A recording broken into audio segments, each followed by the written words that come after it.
harjutus ülakeha sirutus. Selle harjutuse jaoks tule kõhuli matile.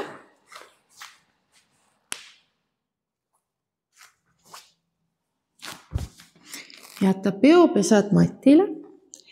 Niimoodi, et su sõrmed on õlgadest natukene eespool ja küünarnukid võivad olla matist lahti. Su otsmik hõljub mati kohal.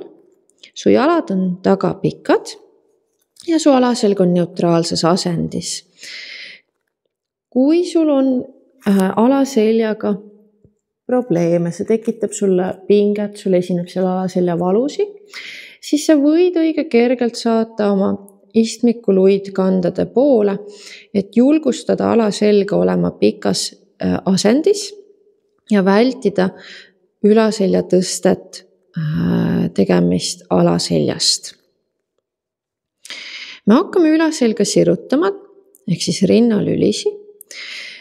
Tõsta oma pilk mati ette serva ning hakkad sirutama ennast pikemaks, tõstes järk-järgult ennast veidikene kõrgemale matist lahti ja seejärel alla tagasi. Pane tähele, et see tõste ei ole väga suur. Sinu alumised roided jäävad matti ja sa proovid leida sirutust rinnalülidesse ülaselja piirkonda. Su pilk tõuseb, sa tahad lükata oma rinnalud ette ja samal ajal tõmmata matti taha. Küünarnukid, peopesad tahavad tõmmata seda matti tahapoole, samal ajal peopesad saavad natuke aidata, et sa saaksid end tõsta ja siis lähed pikalt alla tagasi. Sinu eesmärk ei ole saada väga kõrgele, sinu eesmärk on saada pikemaks ja leida sirutust ülaselga. Eriti magus on see seal abaluude vahel piirkonnas, mis meil tihtipeale ei taha väga liikuda, kui me oleme väga pikalt istunud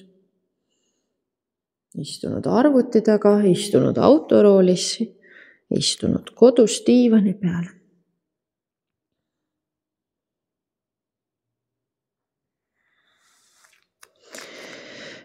Kui sul tekib pinge alaselga, siis tule natukene vähem maad üles või toesta end vaagna alt. Pane endale näiteks rätikrulli keeratuna vaagna kõhupiirkonna alla, siia alakõhu juurde, mis aitaks su vaagnal pöörata end veidike selliselt, et saba tuleb rohkem jalgade vahele, häbemeluu vaatab rohkem naba poole ja alaselg pikeneb. Sa tahad vältida tõstmist oma alaseljast ja sa tahad hoida alaselja neutraalsena ja saada sirutust ülaselga.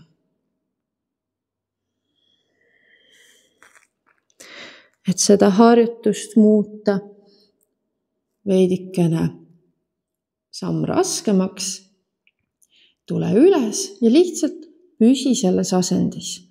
Hoia seda sirutust. Proovi venida veel pikemaks.